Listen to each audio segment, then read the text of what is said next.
ខ្ញុំជាក្មេងកំព្រាឪពុកតាំងពីអាយុ10ឆ្នាំខ្ញុំរស់នៅជាមួយម្ដាយក្នុងតូប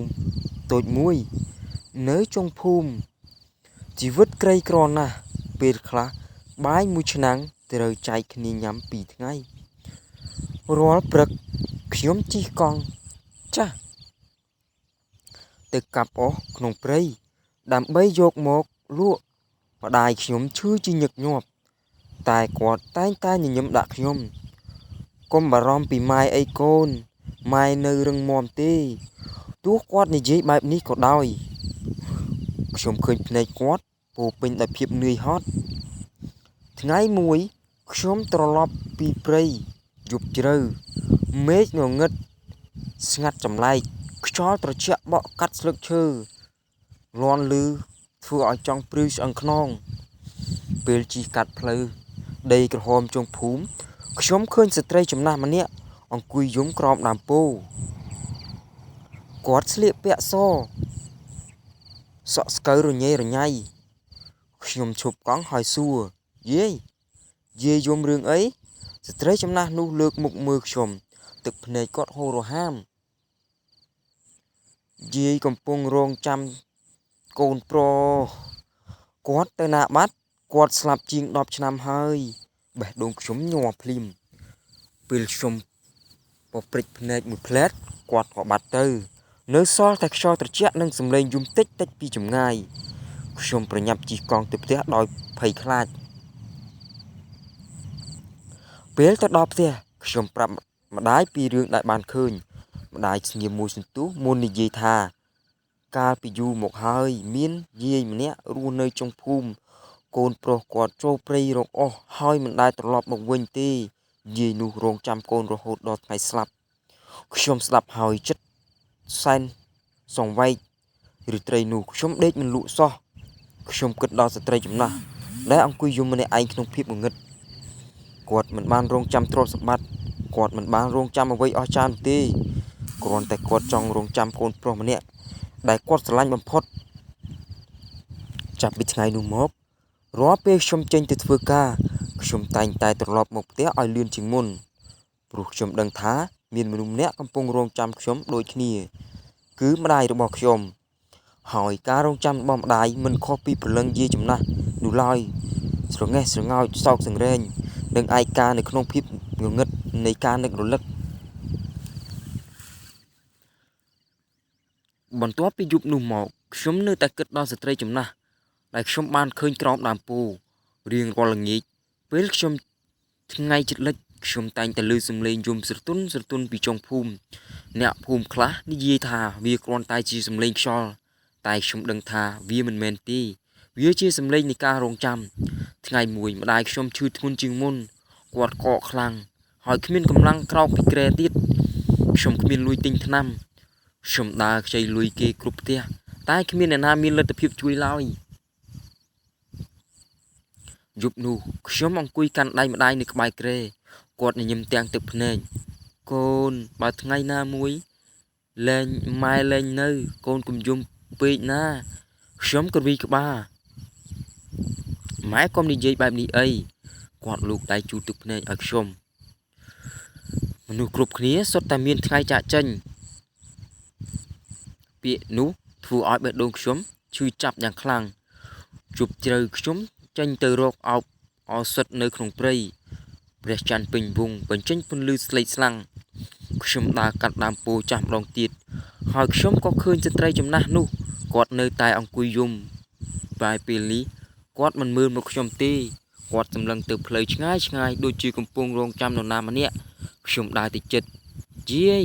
កូនប្រុសយាយមិនទាន់មកទៀតទេឬទឹកភ្នែកគាត់ហូរចុះយឺតគាត់មិនមកទេហេតុអ្វីទៅបានជាយាយនៅតែរងចាំគាត់ស្ត្រីចំណាស់ញញឹមទាំងឈឺចាប់ព្រោះក្តីស្រឡាញ់របស់ម្ដាយមិនចេះអស់ទេខ្ញុំស្ដាប់ហើយទឹកភ្នែកដោយមិនដឹងខ្លួនខ្ញុំនឹកដល់ម្ដាយដែលកំពុងដេកឈឺនៅផ្ទះនឹកដល់មុខគាត់ដែលតែងតែរងចាំខ្ញុំត្រឡប់មកវិញរាល់ថ្ងៃខ្យល់ត្រជាក់មួយបក់កាត់ពេលខ្ញុំងាកមើលម្ដងទៀតស្ត្រីចំណាស់នោះក៏បាត់ទៅហើយ នៅសល់តែសំឡេងយំស្រទន់អត់ដែលតាមខ្យល់ខ្ញុំប្រញាប់រត់មកផ្ទះវិញដោយការឱសថបុរាណជាប់ដៃបេះដូងខ្ញុំលូតញាប់ខ្ញុំមិនដឹងថាហេតុអ្វីទេយប់នោះខ្ញុំមានអារម្មណ៍មិនស្រួលចិត្តសោះពេលទៅដល់ខ្ទមតូចរបស់ខ្ញុំទ្វារបើកចំហចង្គៀងប្រេងនៅក្នុងផ្ទះបញ្ចេញពន្លឺស្រអាប់ខ្ញុំរត់ចូលទៅរកម្ដាយម៉ែខ្ញុំបានថ្នាំមកហើយគ្មានសំឡេងឆ្លើយតបខ្ញុំដើរនៅក្បែរគ្រែម្ដាយនៅដេកទីនោះដដែលតែមុខគាត់ស្ងប់ស្ងាត់ដៃរបស់គាត់ត្រជាក់បន្តិចម៉ែ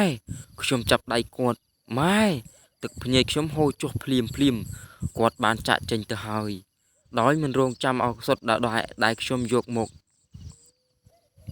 យប់នោះខ្ញុំអង្គុយក្បែរសពម្ដាយតែម្នាក់ឯងខ្យល់បក់កាត់តាមជញ្ជាំងខ្ទមចាស់សំឡេងសត្វយំឆ្ងាយធ្វើឲ្យខ្ញុំយំកាន់តែខ្លាំងខ្ញុំនឹកឃើញពីចុងក្រោយរបស់គាត់មនុស្សគ្រប់គ្នាសុទ្ធតែមានថ្ងៃចាក់ចេញខ្ញុំយំរហូតដល់ភ្លឺក្រោយពិធីបុណ្យសពចប់ជីវិតខ្ញុំកាន់តែឯកាផ្ទះតូចដែលធ្លាប់មានសម្លេងម្ដាយខ្លាចជាកន្លែងស្ងាត់ជ្រងំគ្មានអ្នកសួរថាហត់ឬអត់គ្មានអ្នករងចាំនៅមាត់ទ្វារគ្មានអ្នកញញឹមដាក់ខ្ញុំទៀតទេល្ងាចមួយខ្ញុំជិះកង់កាត់ដើមពោធិ៍ចាស់ម្ដងទៀតខ្យល់ត្រជាក់បក់ស្រាលហើយនៅទីនោះខ្ញុំឃើញស្ត្រីចំណាស់នោះជាថ្មីតែពេលនេះគាត់មិនយំទៀតទេនៅក្បែរគាត់មានបុរសម្នាក់ឈរចាប់ដៃគាត់បុរសនោះរញឹមយ៉ាងកក់ក្ដៅស្ត្រីចំណាស់ក៏រញឹមដែរជាលើកដំបូងដែលឃើញគាត់រញឹមគាត់ងាកមកមើលខ្ញុំរួចនិយាយស្រាលថាយាយបានជួបកូនវិញហើយទឹកភ្នែកខ្ញុំហូរចុះម្ដងទៀតមិនមែនដោយសារតែភ័យខ្លាចទេតែដោយសារភាពសោកសង្រេងនិងភាពនឹករលឹកមួយរំពេចនោះរូបអ្នកទាំងពីរក៏រលាយបាត់ទៅក្នុងពន្លឺព្រះច័ន្ទនៅសល់តែដើមពោធិ៍និងភ្លើងដីក្រហមស្ងាត់ជ្រងំខ្ញុំឈរមើលទីនោះយូរណាស់ហើយក្នុងចិត្តខ្ញុំគិតតែដល់ម្ដាយប្រហែលជានៅកន្លែងណាមួយដែលមើលមិនឃើញគាត់កំពុងញញឹមមើលខ្ញុំដែរបន្ទាប់ពីយប់ដែលខ្ញុំបានឃើញស្ត្រីចំណាស់ជួបកូនប្រុសរបស់គាត់វិញខ្ញុំលែងឮសំឡេងយំនៅក្រោមដើមពោធិ៍ទៀតហើយទីនោះស្ងប់ស្ងាត់រហូតដល់គួរឲ្យនឹករលឹកតែជីវិតខ្ញុំវិញមិនបានស្ងប់ដូចនេះទេរាល់ពេលត្រឡប់មកផ្ទះខ្ញុំតែភ្លេចខ្លួនហៅថាម៉ែខ្ញុំមកដល់ហើយបន្ទាប់មកទើបនឹកឃើញថាគ្មានអ្នកណាឆ្លើយតបទៀតទេមានតែជញ្ជាំងចាស់និងចង្គៀងប្រេងដែលបញ្ចេញពន្លឺស្រអាប់ពេលខ្លះខ្ញុំអង្គុយយំតែម្នាក់ឯងនៅមុខផ្ទះសម្លឹងមើលមេឃពេលយប់ខ្យល់បក់ត្រជាក់សំឡេងចង្រិតយំតាមវាលស្រែអារម្មណ៍ឯកាធ្វើឲ្យបេះដូងខ្ញុំឈឺចាប់ជារៀងរាល់ថ្ងៃជប់មួយខ្ញុំសុបិនឃើញម្ដាយគាត់ស្លៀកសម្លៀកបំពាក់ស្អាតមុខមាត់ស្រស់ថ្លាមិនដូចពេលឈឺឡើយគាត់អង្គុយនៅក្រោមដើមពោធិ៍ចាស់កន្លែងដែលខ្ញុំធ្លាប់ជួបខ្មោចស្ត្រីចំណាស់ខ្ញុំរត់ទៅអោបគាត់ម៉ែខ្ញុំនឹកម៉ែណាស់ម្ដាយញញឹមទាំងទន់ភ្លន់ម៉ែក៏នឹកកូនដែរខ្ញុំយំដូចកូនក្មេងម៉ែកុំទៅចោលកូនបានទេគាត់លើកដៃអង្អែក្បាលខ្ញុំកូនមនុស្សគ្រប់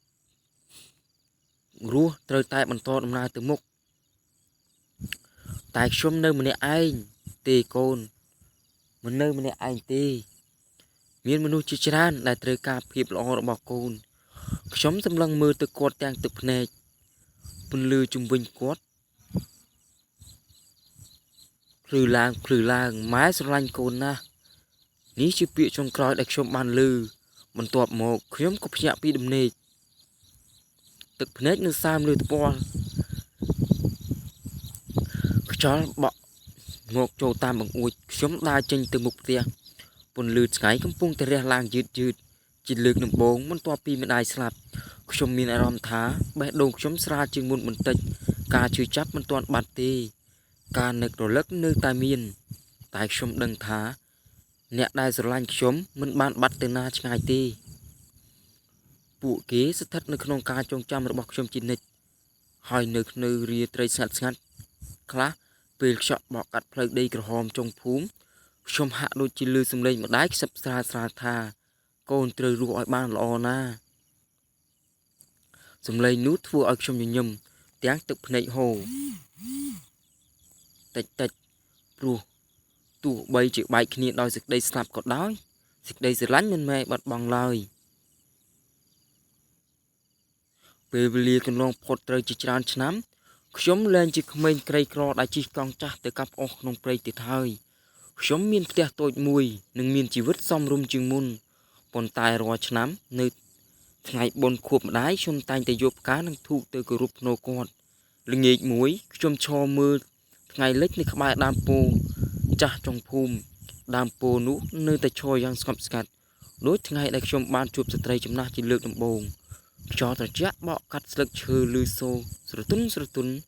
ញញឹមស្រាលហើយនិយាយតែម្នាក់ឯងថាម៉ែខ្ញុំរស់នៅបានល្អហើយភ្លាមនោះខ្យល់មួយបក់កាត់មុខខ្ញុំយ៉ាងទន់ភ្លន់ហាក់ដូចជាមានអ្នកលើកដៃអង្អែលក្បាលខ្ញុំដោយកាលពីក្មេងខ្ញុំបិទភ្នែកមួយភ្លែតនៅក្នុងចិត្តខ្ញុំហាក់ឃើញរូបម្ដាយខ្ញុំកំពុងញញឹម